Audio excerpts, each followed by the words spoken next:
The new series of Top Gear has been caught up in more controversy amid claims producers inserted canned laughter to cover up awkward silences.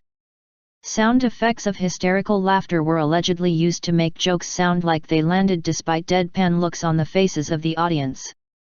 The new series, fronted by Chris Evans and Friends actor Matt LeBlanc, has been slated by critics while it only drew 4.3 million viewers, the lowest figures for a series debut in more than a decade.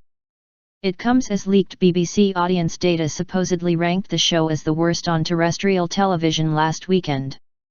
Laugh tracks were allegedly inserted when Evans made a joke about catering, a reference to the sacking of former host Jeremy Clarkson, and when LeBlanc made a quip about Top Gear remaking Lawrence of Arabia. On both occasions, audience members visible in shot remained nonplussed, but hysterical laughter could be heard in the background. At one point during filming, Evans also had to ask the crowd to laugh if they found things vaguely funny. One guest who attended the shoot told The Sun, "There were so many long, awkward silences. But when I watched the show back, I just couldn't believe how much laughter they had added in. The episode made it sound as though we were in fits of hysterics throughout the recording, but that is far from the truth." The guest added much of the audience was bored out of their minds rather than being in stitches as the televised program suggested. The laughter was also noticed by viewers who took to social media to point out the lack of correlation between the reaction of those in the audience and the levels of laughter heard.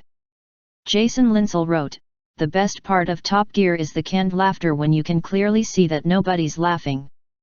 But a Top Gear spokesman defended the show, and said there had not been any awkward silences.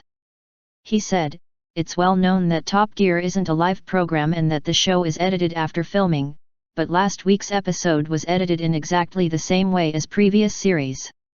The BBC said all laughter is taken from the studio audience and no artificial laughter is used. Meanwhile, according to the Daily Telegraph, the BBC's Appreciation Index gave the show a score of 60, 22 points lower than its average rating.